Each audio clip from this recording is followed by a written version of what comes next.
The Bills finally get one on the Chiefs. They beat them on Sunday Night Football 38-20. Chargers versus Browns could be the game of the year. 47-42 thriller. The Raiders fooled me. I believed in them after 3 games actually, and the last 2 games they've let me down. They lose to the Bears. What is going on with the Raiders? Eagles versus Panthers. Panthers fooled me too. Sam Darnold is struggling the last 2 weeks. Jalen Hurts gets it done for the Eagles. And in tennis, Andy Murray versus Carlos Alcaraz turns out to be a great match at the Indian Wells. And also my Indian Wells prediction for the rest of the draw. All of that on this episode of the Hard to Handle Sports Podcast. Let's get started.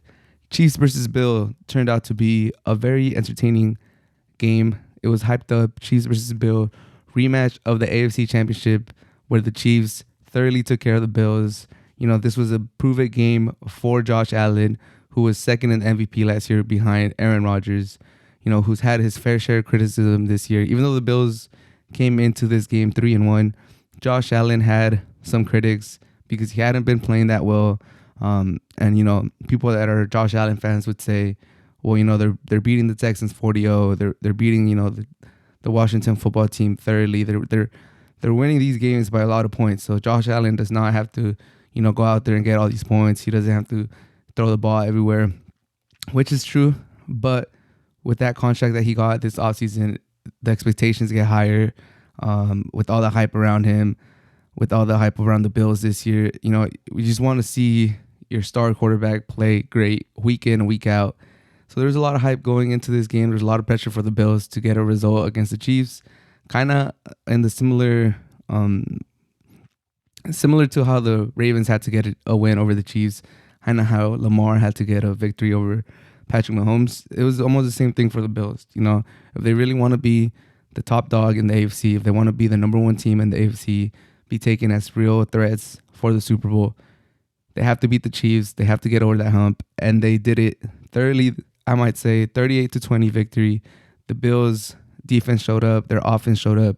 And the Chiefs, they're kind of struggling. I'm not going to lie. They're kind of struggling.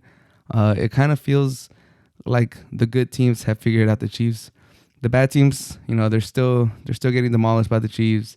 The Chiefs are still the Chiefs. They're still, you know, putting up points. 20 points, you know, on a bad day, they put up 20 with terrible conditions, a lot of rain, an hour delay because of weather, you know, turnovers. They still put up 20. You know, some other teams like the Bears, they would love to have 20. We'll touch on the Bears in a little bit, but the Chiefs can still put up points. But against the big teams like the Bills, like the Ravens, where they could put up points with you and your defense can't stop them, teams have figured out the Chiefs somewhat. I'm not going to say that they figured them out completely, but, you know, teams have figured out that if you put 2 safeties in the bag, if you limit the big plays, if you limit Tyreek Hill beating you for like a 50, 60-yard touchdown pass, and you make the Chiefs go down the field methodically, it hurts them. They like to, you know, they like those big plays. They like those, you know, they like to get their crowd pumped up. They like to energize themselves, get the momentum swinging in their way with the big plays. And if you're able to neutralize the big plays, the Chiefs, especially this season, have proven to, you know, shoot themselves in their foot, cause some turnovers, get some drops. And Mahomes, who had 5 interceptions 2 years ago, 6 interceptions last year, already has 6 interceptions this year. And the Chiefs are struggling. They're 2-3. They're 4th in their division. I believe if the playoffs started right now, they would not be in the wild card. And now they're 2 games behind the Chargers, who we'll touch on in a little bit. They're 4-1. Chiefs are 2-3. They still have the best quarterback in the division. Yeah, but that is not by a large margin, especially the way Patrick Mahomes is playing. But at worst, he's the second best quarterback with the way Herbert's playing. But in my opinion, he's still the best quarterback. He's still miles ahead of Carr and better than Teddy Bridgewater. So the Chiefs, you know, at worst, I think they get one of the wild card spots. But they do have to start turning it around. That defense is not it. That defense is not getting it done right now. When the Chiefs were trying to mount a comeback, that defense could not get off the field. There was some questionable calls. There was a roughing the passer against Josh Allen that was pretty iffy. There was also some holding calls. I mean, the refs, not just in this game, but in the first 5 weeks of the NFL, they've struggled. They haven't been the best. We need more consistent calls from the refs. We need to stop giving such soft fouls sometimes. So, but I can't put this all on the Chiefs defense because the offense let them down with some turnovers. Even the special teams had a turnover in the first half that the Bills didn't capitalize on. The defense did take them out of field goal range, did move them back like 20 yards after the special teams had muffed the kickoff and gave the ball right back to the Bills. So I wouldn't say this loss was on the Chiefs defense, like all of it. Like a lot of the other losses has been on their defense and some turnovers. I think this one is just a whole, like as a team, they lost. Special teams, defense, offense. Tyreek Hill not catching the ball, leading to a pick six. Patrick Mahomes, not taking care of the football, trying to do too much sometimes. Even Andy Reid not calling the plays that would give you 5 yards, 5 yards, 5 yards. Still trying to push the ball down the field. I think that's what caused the Chiefs to lose. They need to reinvent themselves on offense. The Bills defense were content, putting two safeties in the back, giving them short passes, frustrating Tyreek, frustrating Kelsey, frustrating all their wide receivers. So we'll see how the Chiefs bounce back. Like I said, they're last place in the division. This is uncharted water for them. It's always hard to lose a Super Bowl, win a Super Bowl, lose a Super Bowl, and get yourself back up, find that motivation, that third season to, grind out a whole regular season when, you don't really want to do this regular season. You kind of just want to go to the playoffs. You want to get in the dance. You want to, fight for the Super Bowl already. Your team should be there. This could start getting tedious. This could start getting, kind of like annoying. Like, why are we doing this again? What do we really have to do 17 games now just to get back in the dance? Like, come on. We kind of just want to get there. But you got to get there. You got to play the games. You can't just assume that you're going to make it there. I think they need to get Josh Gordon more involved. He had one catch. Josh Gordon, I think he's spectacular at going up and getting contested catches. I think they should attack the middle a little bit more with Josh Gordon. He's 6'3", he's like 220, he's chiseled. They're saying he's in the best shape of his life. Obviously, this is like the first week or second week he's practiced with the Chiefs, so he might not know, that complex playbook that the Chiefs has, but you could tell that they're trying to figure out how to score more points against these defenses because, they're running these crazy plays. Who's the quarterback was one of them. I think Tyreek went under center, Kelsey went under center, and then Patrick Mahomes went under center. They did end up getting a touchdown, but that could be seen as innovative, but that could also be seen as kind of like desperate. Like, okay, like we need to try to fool the defense. We need to give them a lot of eye candy before the snap, just to get some yards. Like it's all good, it's all fun, but it's getting to the point where it looks like they're getting kind of desperate. Like they need to try things outside the box. Like before in the season, they've done like other eye candy before the snap, where they look like they don't know what they're doing, and they've done it before. But I feel like when you're winning, it looks like you're just being creative. You're thinking outside the box. When you're losing, it does give the impression that you're kind of panicking. You're kind of just trying to figure out what could work. But am I panicked about the Chiefs? Not really. They still have Patrick Mahomes. Their schedule is Washington, Titans, Giants, Packers, Raiders, Cowboys. That's what's next for the Chiefs. They should beat Washington. The Titans have a terrible defense too, so I think they should beat the Titans unless Derrick Henry just goes for 300 yards. The Giants, they lost Barkley. They lost Jones. They lost Galladay. They've lost other, I think their left tackle and some Slayton, or I don't know. But the Giants are hurting too, so they should beat the Giants. Packers, that one's tough. The Raiders just lost to the Bears, so the Chiefs should beat the Raiders. Cowboys is going to be a tough one. So, I think they could get back on track, beating the Washington, beating Titans, beating the Giants. And then they have some tougher matchups. The Packers are going to be hard. They should beat the Raiders, and then the Cowboys is another test. But they got to get it together. The Chiefs got to get it together. But enough of the Chiefs. Got to give the Bills some praise. Josh Allen had a great game. He didn't have that many completions, but he made those completions count. Hitting Diggs down the field, hitting Knox down the field, getting Emmanuel Sanders involved, hurdling players, just spreading the ball, getting the ball to Moss, getting the ball to Singletary.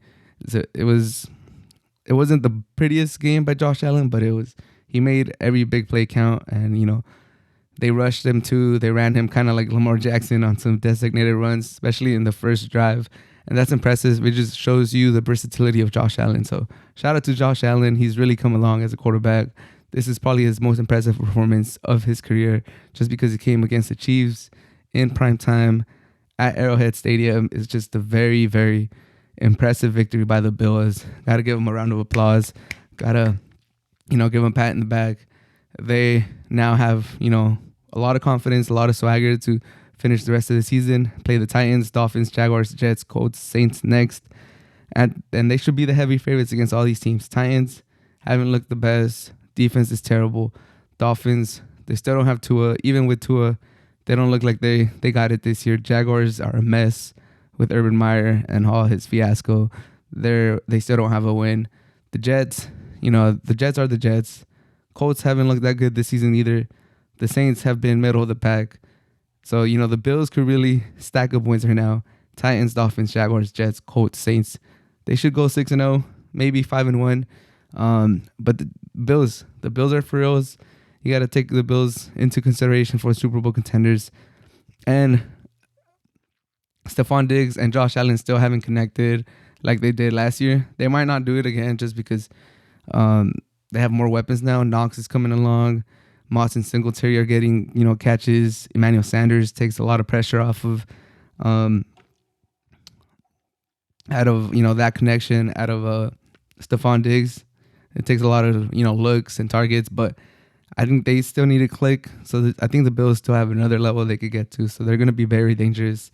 And overall, just impressive victory by the Bills on Sunday Night Football.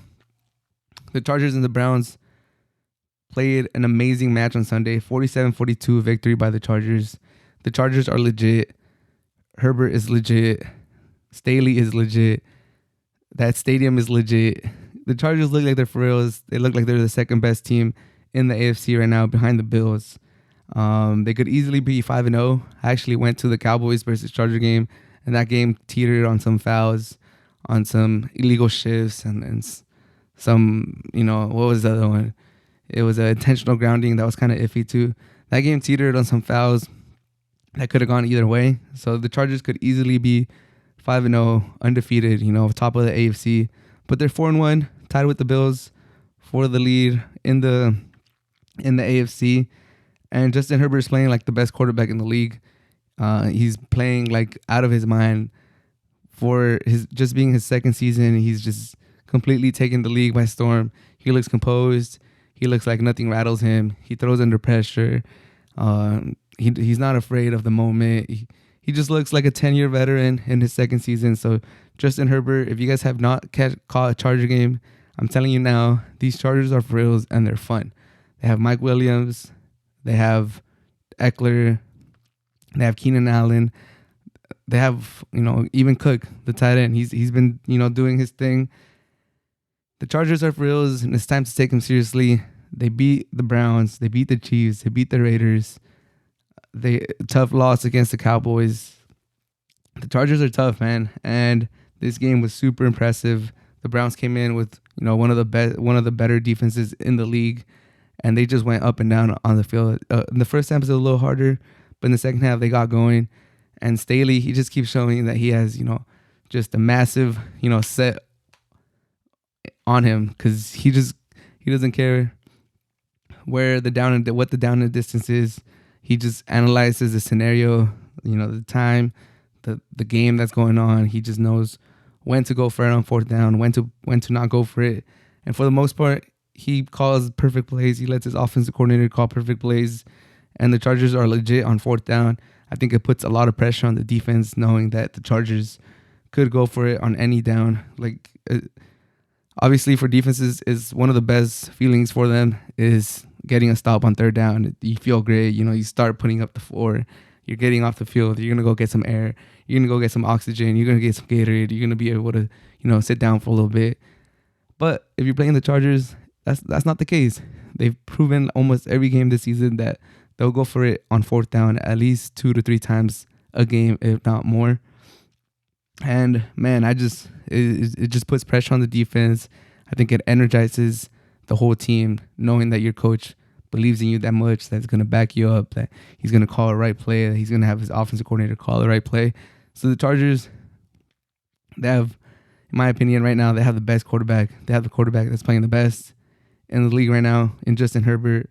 They have the best wide receiver duo in Mike Williams and Keenan Allen. They have one of the better running backs in Eckler.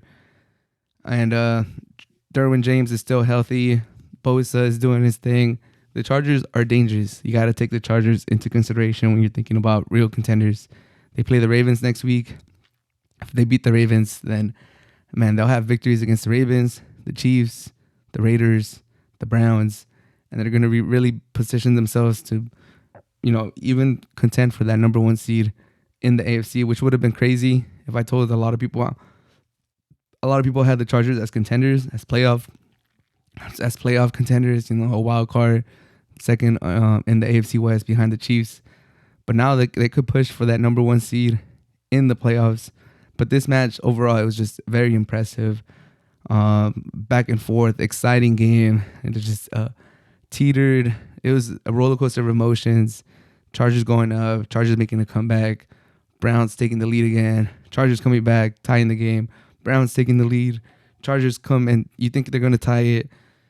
The kicker misses another extra point, and you're just like, wow, the Chargers are just doing Charger things. They're breaking Charger fans' heart. It's you kind of feel for Charger fans. You kind of want to make fun of them. It's like the craziest thing. Like, you can't believe that the Chargers are going to, bust a Charger again. But this time it's different because they have Justin Herbert, and he drives them down the field, gets another touchdown, and then the defense holds against the Browns. And two key points in the game, pass interference, that was called in favor of the Chargers. I know Brown fans are, irate. They were clearly mad. I saw them on Twitter. They were complaining. They were like, "This match is fixed. This match is fixed. Like, anything that happens after this does not count. This match is fixed. There should be an investigation." And I get it, man. When you're rooting for your team and the refs miss a call like that, you think it's, the end of the world. You think the NFL is conspiring against you. But I think I could safely say that, the refs are just that bad. The refs have been terrible this season, and I can promise you that they're not just picking on your team. Or maybe they are, and I'm just, blind to it. But from all the games that I've seen this season, and, I've pretty much watched all of them or most of them, I could tell you that the refs are just bad. And, thankfully I'm not in the league, so I won't get fined. But I could openly say that the refs has just been atrocious this season for the most part. And, that should have not been a pass interference. But it is what it is. You get some, you lose some. You'll probably get some. It'll probably even out by the end of the season. You'll get a call in your favor that, really changes the balance of a game further down the line. So I know it sucks to say it, but it is what it is. This league needs to, teach their refs better, have some repercussions. But as for right now, this is just how it is. So I feel for you Brown fans, but I could tell you that the Chargers, they've gotten some calls against them. There's the Vikings, the Lions. There's wherever you look in the league, for the most part, unless you're the Bucks. Now I'm just playing, or Brady. For the most part, you're gonna get some bullshit call against you, and that's just the way it is. There's refs needs to get trained better, but that's the number one point I wanted to. That's one of the points that I wanted to touch on. The other one that I noticed a lot of Brown fans were upset.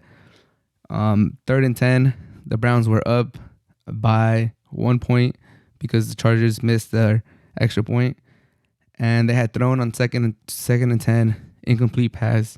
3rd and 10. What are the Browns going to do? You think Stefanski is he going to run it, play it safe, try to run out a little bit more clock, or is he going to put the ball in Baker's hand and let him throw for the first down, which would essentially ice the game? You're going to have to waste the Chargers' timeouts. You're going to be able to run the clock down even more. And the way your offense has looked, it's pretty much, checkmate. Browns are going to walk out with the 1-point victory at SoFi Stadium. They're going to go back to Cleveland and enjoy this massive victory against, the Chargers. 3rd and 10. What are you going to do, Stefanski? What are you going to do? and he decides to run Hunt, and they don't get the first down. They punt it back to the Chargers, and yeah, the Browns have a good defense, but as it was shown in all the games, especially the second half, the Chargers had no issues driving down the field and scoring on the defense. And that's exactly what happened. The Chargers get the ball and they drive it down the field, and Eckler gets a touchdown. Browns push him in. But that's the call that a lot of Brown fans were upset with Stefanski, with their offense, with the offensive coordinator. Why did they not let Baker Mayfield throw on 3rd and 10? And I think it's I tweeted it. I replied to one of the tweets. I think it was Nick Wright that tweeted. I replied to it. I was like, it just goes to show, or it shows something about the belief that they have in Baker Mayfield, or what they think of Baker Mayfield. And I think it's true. I think if the Browns have, I'm not even going to say like a lot of quarterbacks, or like the top 5 quarterbacks, even like maybe even the Vikings with Kirk Cousins, I think they would have gone for it. The way, with that script, with the way the game had gone, understanding that the Chargers, if you give the ball back to the Chargers, all they need is a field goal for the victory. Even though their kicker had, messed up in the game, all they need is to get like 30 yards after the punt, and they'll be in field goal range. Understanding how your defense has, not been able to stop him all second half, and the Chargers have came back, and they were kind of going to have the momentum till they missed the extra point. You got to put it on, you got to give it to your quarterback. You got to let him throw. You got to let him get that first down. And they didn't. They ran it with Kareem Hunt. They didn't get the 10 yards, and they had to punt it back to Herbert. So I think that does goes. I think some people are, they're trying to, defer. They're trying to say deflect. They're trying to say that doesn't mean anything. That is just, they were trying to run out the clock. But I think it does mean something. I think if you have a better quarterback, if you have even like a Carson Wentz, I'm pretty sure they would have let Carson Wentz go for it. And I'm not saying Carson Wentz is better than Baker Mayfield, but I don't know. I think they're still coddling Baker Mayfield.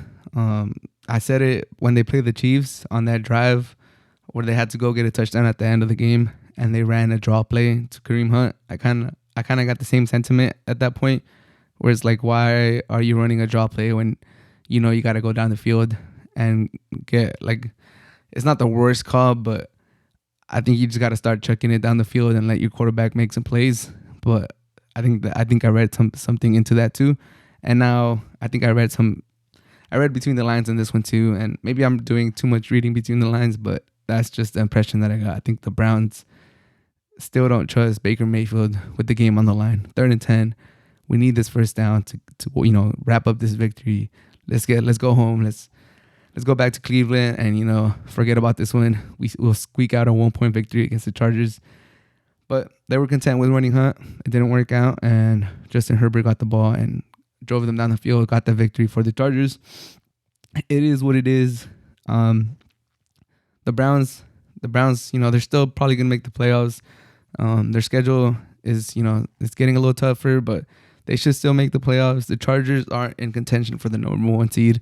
These two teams might meet in the playoffs again, and it would be a fantastic matchup. It's an incredible match. If you guys did not watch it, make sure to watch the highlights. But that's all I have for this match. If you did not catch this, you guys got to watch this. But overall, game of the year candidate, the Chargers are for reals. The Browns, they look like they're for reals too. They just need better play. They need to trust Baker Mayfield. They got to see what they have in him. 3rd and 10, game on the line. You got to figure out what Baker Mayfield is made of. Put the ball in his hand. If he messes up, then, you get to evaluate him. You got to evaluate him. You got to evaluate him in these situations. The Raiders fooled me. After starting 3-0, beating the Ravens, beating the Steelers, they lose to the Chargers. They lose to the Bears. They are now 3-2. They lose 20-9 in a very ugly game. They were playing at the same time as the Chargers and Browns. And the Chargers and Browns were putting up fireworks. It was entertaining. It was an amazing matchup, back and forth. Everybody was talking about it. Twitter was blowing up. It was, one of the most entertaining games of the season. And at the same time, the Raiders and the Bears were playing a snooze fest, a boring game with penalties, with a lot of, punting, bad drives, bad offense, bad O-line play. It It was just a very, very uninterested, boring, lackadaisical, any word that you want to think of. It was just a lethargic display of NFL football. More boring than even the Jets versus the Falcons. I know some people had some jokes that, you're English, you're trying to see some good football, and they send the Jets and the Falcons. That game was way more interesting than the Raiders versus Bears. It's a snooze fest. The Bears won with 109 yards passing and 143 rushing yards. And that's all they needed. They ran the ball on the Raiders. They played good defense, and the Raiders just never woke up. It was more of the same as the first half versus the Chargers last week. I think teams figured them out. You got to stop Waller, and the other playmakers are not going to get the job done.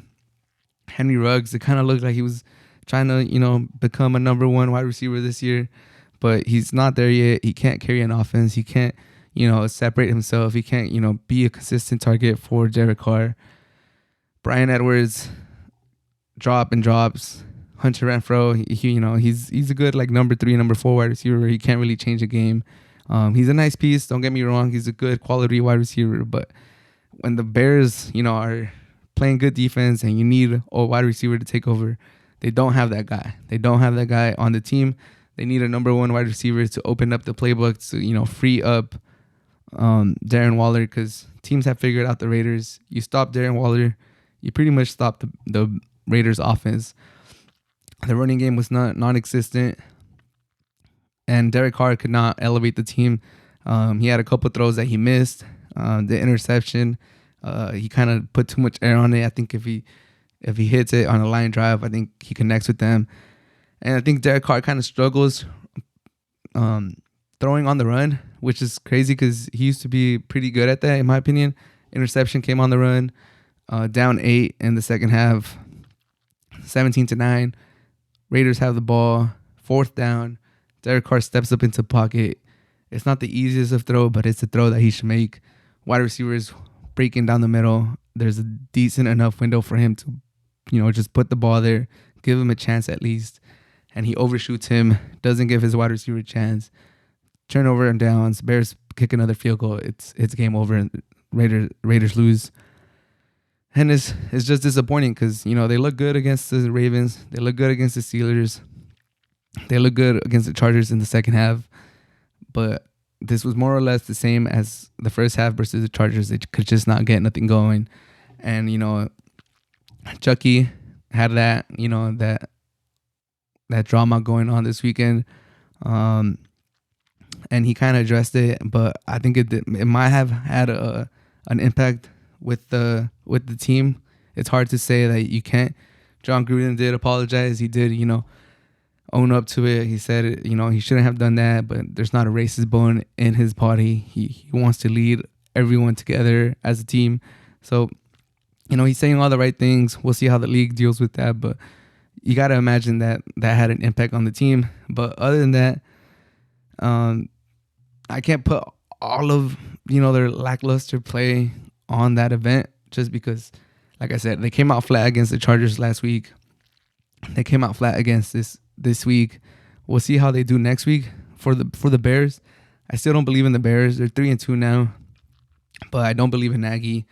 I think he's not the guy for the Bears, in my opinion. We'll see how Justin Fields progresses. This was not like a pretty game by any means, but he gets the victory, 3-2. He got hurt a little bit. He came back. He showed toughness. Good for Justin Fields. But the Raiders, I'm not done with the Raiders. They play the Broncos next week, and I think if they lose to the Broncos, you could stick a fork in the Raiders. It'll just be one of those another season where the Raiders kind of fool people at the beginning of the season. They start off hot, they get some impressive victories.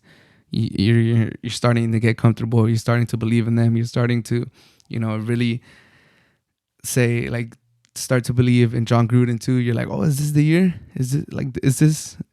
Are you guys feeling this? Are you guys seeing the pieces are falling together?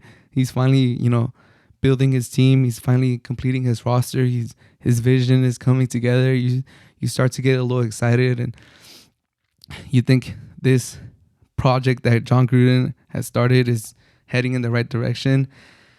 Raider fans get louder. You start hearing Raider fans, getting hyped, talking about how they're back. And, they even caught me in that whole, in that whole energy and that whole, aura. I got caught up in it too. But now losing to the Bears, which I really don't rate the Bears. They have a good defense. Their offense is terrible. Watching the Bears on offense is more excruciating than watching paint dry. And for the Raiders to lose to the Bears at home in Vegas, ugly loss by the Raiders. And the Broncos, they lost this week, but they played the Steelers tough. So they're going to be a tough matchup for the Raiders. And if they play like they did this week against the Bears, I would not be surprised if the Raiders lose to the Broncos. And if you lose to the Broncos, you're 0-2 in the division, and you still haven't played the Chiefs, and you got to play the Chargers again. And it's just like you're way too behind on that 8 ball at that point, and you could pretty much stick a fork on the Raiders if they lose to the Broncos, in my opinion. Because all the talk after the 3-0 victory was, we're going to the playoffs. Like, this is it. This is the year. We're going to the playoffs. If they lose to the Broncos, at best, they'll get the seventh spot. But I think it'll just be demoralizing, like winning 3 to start the season and losing 3 straight. So for the Raiders' sake, they got to come out strong against the Broncos. They got to win. I think the same could be said about the Broncos. They started 3-0. They've lost their last 2.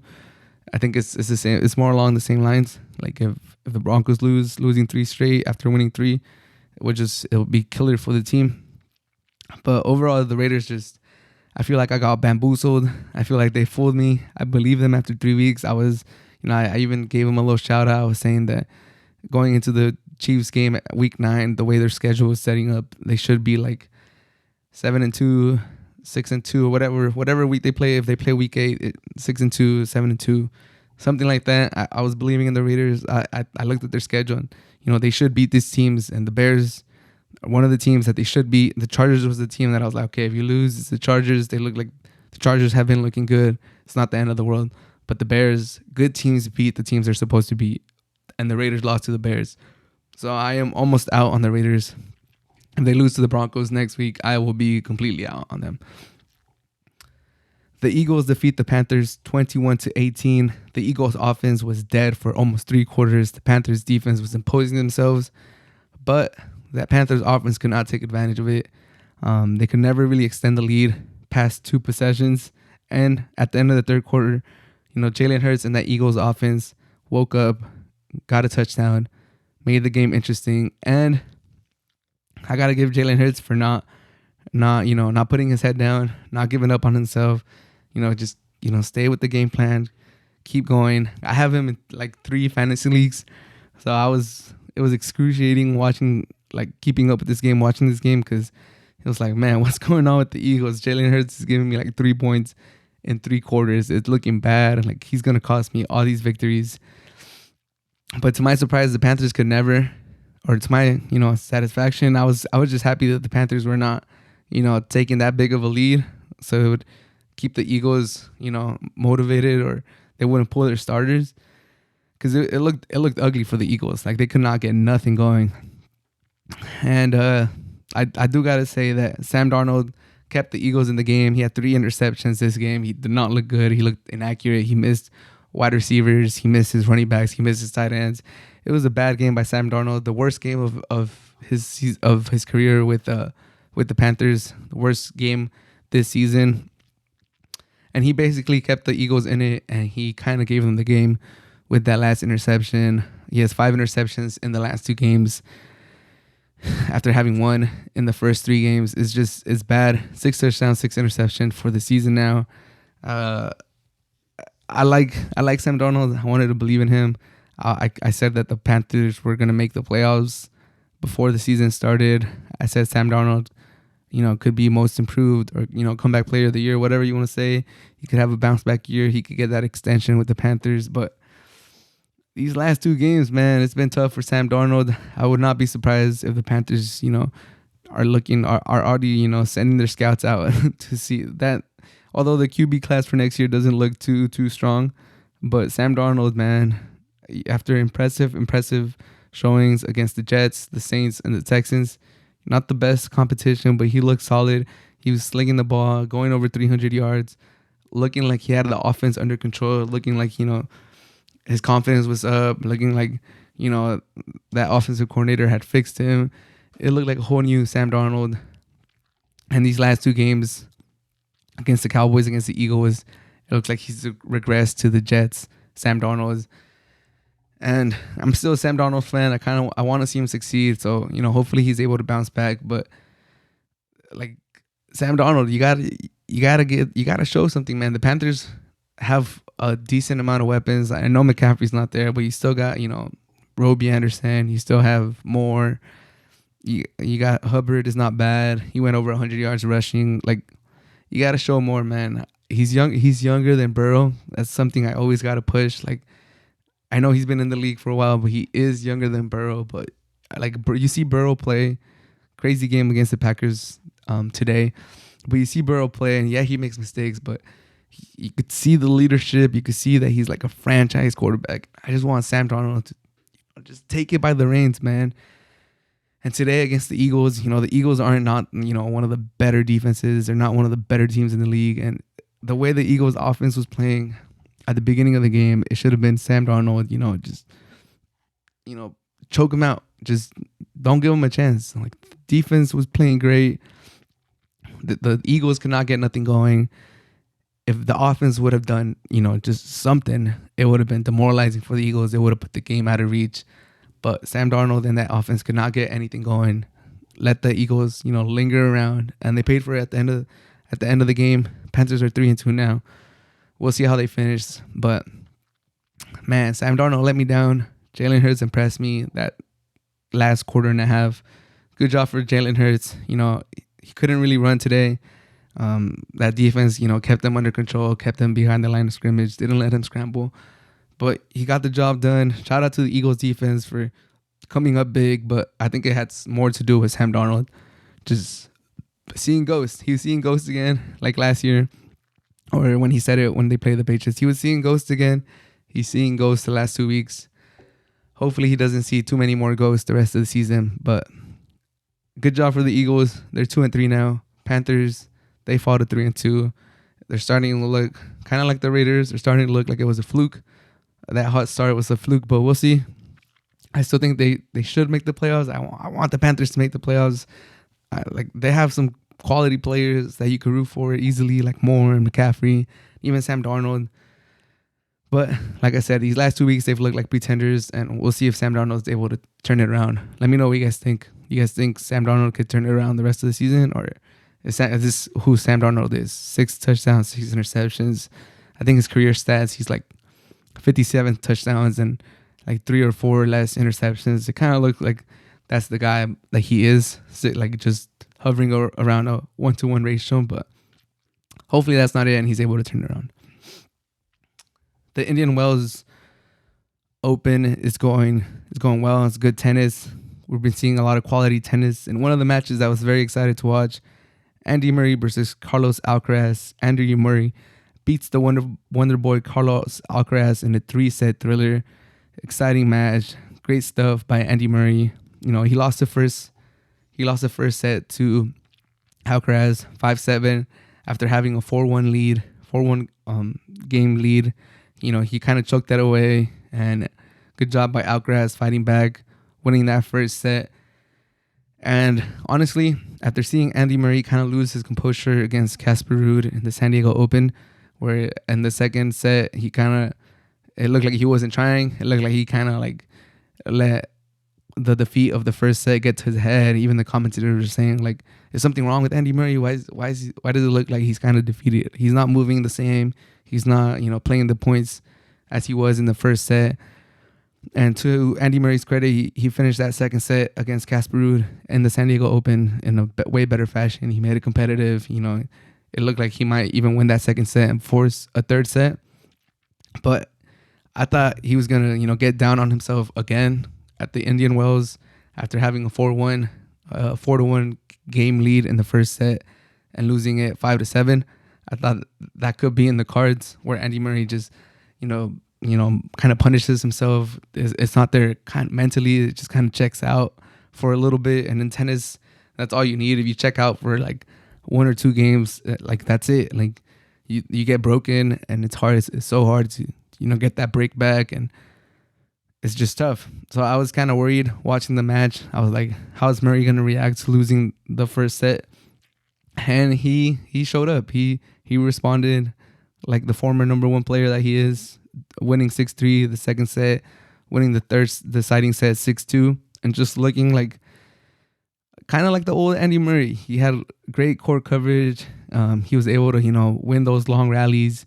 He was able to play great tennis, and it was exciting to see him play at that level. And I'm rooting for Andy Murray, man. It's always great to see Andy Murray playing at a great level. He's one of the class dudes on tour. Everyone likes Andy Murray for the most part. Even like a player like Kyrgios always has good things to say about Andy Murray. And speaking of Kyrgios, it was great to see Andy Murray do the underhand serve. I know some people at Indian Wells that were there on court one booed him, and they don't like. I know there's some people that, or maybe even most of the people that don't like that. I think it's like unsportsmanlike conduct, or it goes against the code of tennis, unwritten rules. But in my opinion, it's fun, it's entertaining, it's not illegal. If your opponent is like 5 yards behind the baseline, why not do an underhand throw and push him a little bit inside? It's a good tactic. Obviously, it's a good tactic if you have a good server, and you want to give yourself a little more time to return the serve. Like obviously, you're gonna stand behind the line like a good 4 or 5 meters. Nothing wrong with that, but there should also be nothing wrong with the person serving hitting an underhand, punishing you for being so far back. I don't know. I don't get some tennis purists or some traditional tennis fans that think it's a terrible thing to do. Andy Murray defended it afterward. He said it was like a smart tactic. I completely agree. I think it's part of the game. I never really frowned when Kyrgios did it. I applaud Andy Murray for doing it. I like how the commentator said that it was brilliant. It was brilliant by Andy Murray. So I'm on that crowd. I think obviously you can't be doing that all the time, because you could get, it's not a tactic that you'll use all the time, but great situation to get the game. Andy Murray, like it's crazy that he did it. It was fun. It was like a wow moment. Tennis Channel, Tennis TV, everyone shared that. Everyone was sharing that clip of Andy Murray. I think it's fun, man. It's good. It's good TV. It's good entertainment. Shout out to Andy Murray for bringing some entertainment to the tennis court. And I think it's all good. I don't see a problem with it. I like it. But back to Murray, to defeat Alcaraz, who made it to the quarterfinals of the U.S. Open, who's regarded as one of the players that's going to be, challenging for Grand Slams. He's going to be, taking the reins as one of the, elite key marquee players in the tennis world. To defeat a guy like that with a lot of energy, with a lot of spirits. He looks like he belongs already. For Andy Murray to beat a player of that quality with that speed, with that energy, I think it's going to give Murray a lot of confidence in his comeback. It's going to give him a lot of confidence to, go deep in this. Even in Indian Wells, he has Zverev next. Zverev is going to be the heavy favorite, but I like what I'm seeing from Murray lately. He beat Alcaraz. In my opinion, he should have beaten Tsitsipas in the U.S. Open. He had a competitive match against Ruud in the San Diego Open. I think Murray has looked pretty good, pretty decent. His court coverage is getting better. He's moving pretty good. He has a metal hip, and he's running all over the court. He still has, he plays good defensive tennis. His serves are he could get them going. I like what I'm seeing from Andy Murray. I hope he goes deep in this tournament. Obviously, he has Zverev next, so that's going to be hard. It's going to be a tough draw. Zverev is one of the quality players on tour, and I think Zverev has the chance to go all the way. So it's going to be a tough matchup for Andy Murray, but overall quality win versus Carlos Alcaraz, especially after dropping the first set and being up 4-1 at some point in the first set, losing that first set, and being mentally there, being physically there to pull out the victory. Just very impressive stuff by Andy Murray, and I think this is just another chapter in Andy Murray's comeback. And this gives me hope that we're gonna be able to enjoy Andy Murray for the next 2-3 years, and hopefully he's able to go far into these tournaments. And I'm super excited to see him against Zverev. But let me know what you guys think. What do you guys think about this match? What did you guys think about that underhand serve? Was it wrong? Is it right? Should people stop tripping, or are they right? Like should that not be a thing in tennis? But we are down to the last 32 at the Indian Wells Open. A lot of great tennis so far. I was gonna do a predictions before the whole tournament, but I didn't have time. My back was killing me again, so I was playing it easy. I was taking care of my back, doing all this other stuff. But the round 32 is here. A lot of the main characters are still here.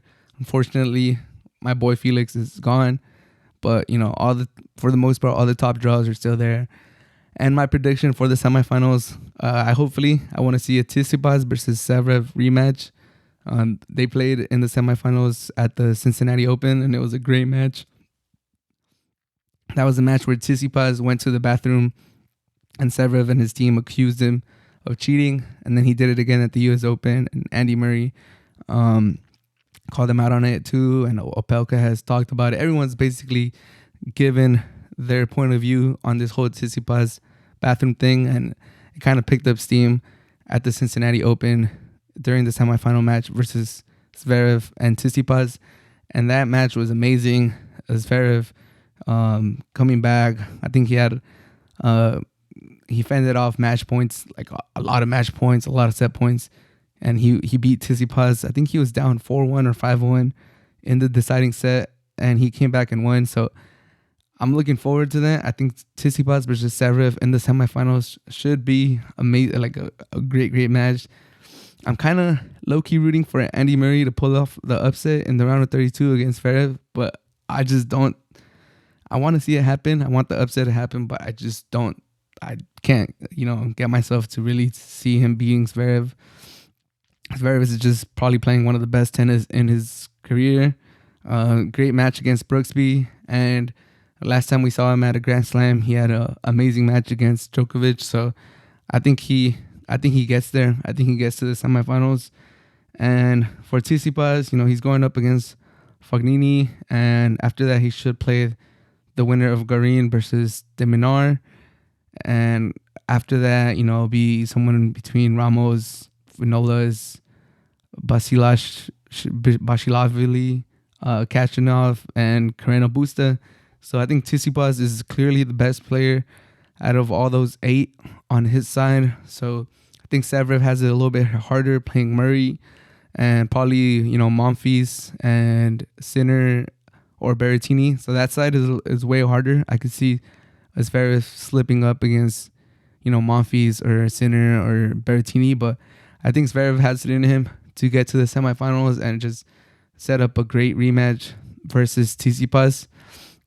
And on the other side of the draw, there's a lot of good players too, a lot of good matchups in the round of 32. Medvedev has been amazing. His court coverage has been second to none. He is playing some ridiculous tennis right now. He looks like he could possibly, steal that number 1 position from Djokovic. He should, I think he should not coast, but he should get to the semifinals on his side. Opelka or Dimitrov, I saw Dimitrov play at the San Diego Open. I'm hoping, he can get back to that top 10 or top 5 that he used to be. Opelka, the highest ranked U.S. player, serve bot. So they're going to be hard, but I think Medvedev should take care of both of them.